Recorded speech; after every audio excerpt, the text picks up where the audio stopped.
You know that feeling where you're trying to make a decision, and it's not even that complicated of a decision, but your brain just will not land anywhere or on an answer. Like you just go back and forth, and you get some clarity, and then you lose it, and then you're just back to square one again. And the whole time, there's just this swirl in your head that is moving so fast that it feels like there's no space for you to actually be able to think. And today in this video, that's what I wanted to talk about.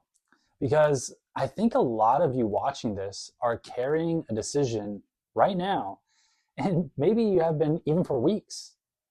And what I want you to understand by the end of this video is that the decision probably isn't as hard as it feels to you right now in this very moment.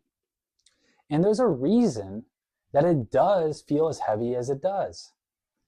I had a client. They run a service-based business. Honestly, like a really good business owner, operator, the kind of person who figures things out, gets things done, doesn't complain a whole lot, you know? And late last year, they get approached by a really well-known company. One of those opportunities that pops up probably like once in a lifetime, really big. And it's the kind of thing that on paper, when you look at it, you look at the proposal, it's exactly what you want. Big name, big contract. There's real money on the table that you're like, man, probably at some point in time in your business, you're like, if only I could get a contract like this and do a job like this. And from the very first conversation, their gut said no. And not this like really loud, really apparent no, but and it wasn't even just like that something was obviously wrong with the job in and of itself, just this subtle nudge of like, this really isn't our wheelhouse, but this isn't really what we do. This is going to require us to operate in a way that we haven't operated in before. Like we'd have to start from square one with this, and I'm not sure we could actually execute it in the way that they're asking us to. They felt that on day one. And then they spent literally the next month trying to talk themselves out of it. Because here's the thing. When an opportunity looks that good from the outside, it makes you feel irresponsible to even walk away from it. Because it could mean more revenue, big revenue, right? It could mean more stability for their team, more opportunities. It could open doors. So they stayed in it. They kept going back to the team. They'd work through it, find a potential solution, they'd feel better for a day or two, and then they'd get right back in the swirl because they had to go back to the drawing board again. And it was just this back and forth and back and forth. Should we do it? Should we not? Can we make it work? Can we not? And the whole time, that decision is just sitting on top of everything else that they were already carrying.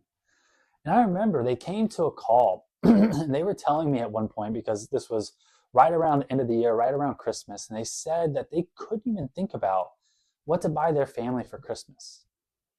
That is what bothered them the most in all of this. It had nothing to do with that they didn't care or that there was no space. It was just that the swirl in their mind was moving too fast and so fast that everything else in their life was just getting squeezed out by this one unresolved thing. It was just one decision. The one decision that was eating at their presence, their peace, and the way that they really wanted to enjoy their holidays. And here's what I want you to notice about that story. The decision itself didn't get any harder over the course of that month. They didn't learn anything new that made it more complicated than it was. The facts were basically the same on day 30 as they were on day one. What happened was everything else they were carrying mentally, physically, emotionally made this one thing feel enormous. And this is the part that I honestly don't think gets talked about enough, especially in the business space here.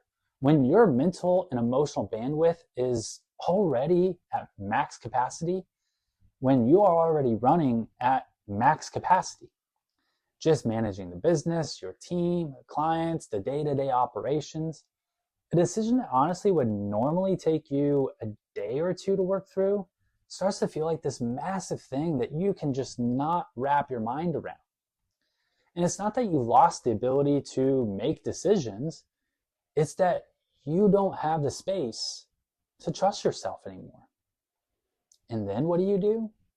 Well, of course, you keep revisiting it. You go back to it. You overthink it. You're looking for more information. You want to have the certainty of how this is going to play out. You want to have the reassurance that you are making the right call. And every time you revisit it and go back to it without actually landing on a decision, you're quietly just reinforcing this idea that you can't trust yourself to get it right. And that part right there, that is the part that costs you more than making the decision itself, even if it was wrong.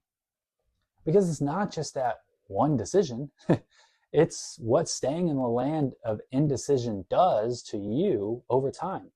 Every day you sit in it, you're sending yourself a message, whether you realize it or not, that says, I don't trust myself enough to make the move, to make the decision. And that right there, the weight of that compounds.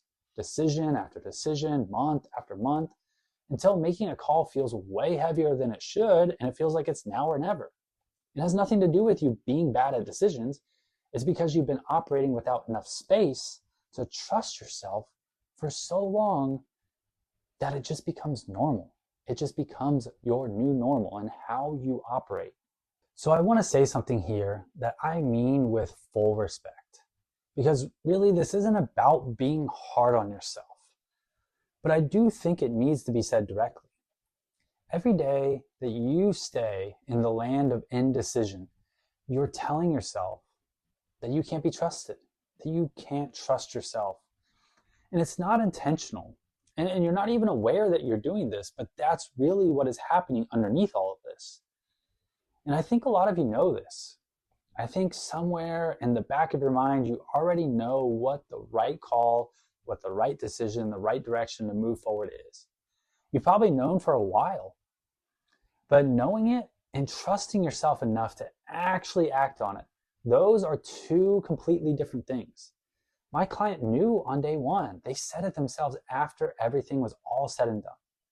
I should have trusted my gut from the beginning. And I'm not sharing that to make them look bad. I'm sharing it because I've heard some version of that sentence from almost every single business owner that I've ever worked with. And I've said it myself as well. I knew it, I just didn't trust it. So the question isn't really about the decision in front of you. The question is, why is it so hard to trust what you already know? And the honest answer most of the time is your bandwidth.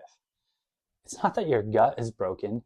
It's that you are carrying so much that you cannot hear it clearly anymore. You cannot see it clearly. You cannot think clearly anymore. You're running so hot that the quiet signals just get drowned out by all the noise.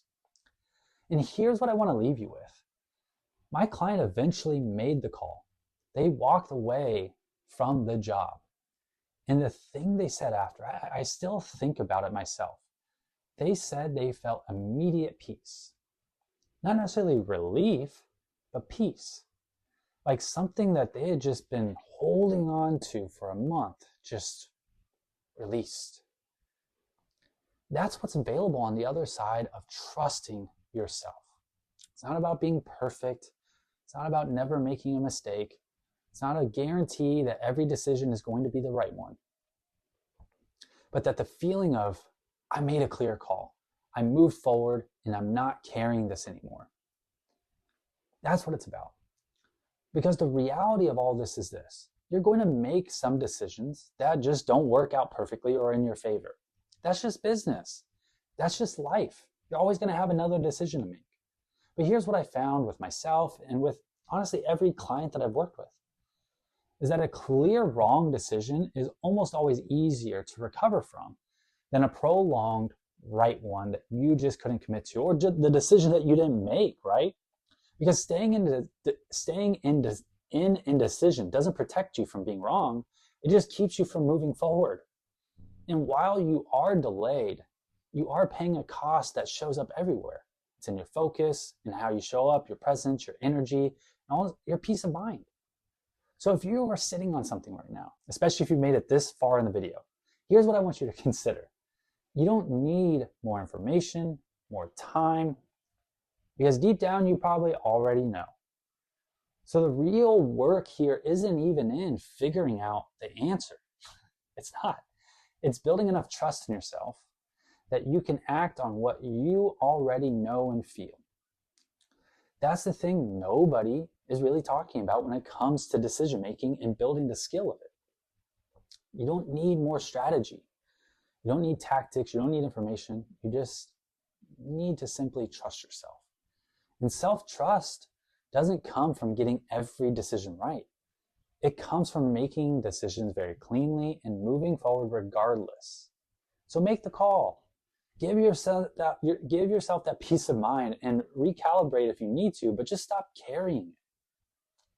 So if this is hitting home for you and you're sitting on something right now and you needed to hear this today, I'd love for you to share it with someone who needs it too. And if you're not yet subscribed, please do that. I put out content every week for business owners who are done overthinking and are ready to start making better decisions under pressure. That's what we do here. I'll see you in the next video.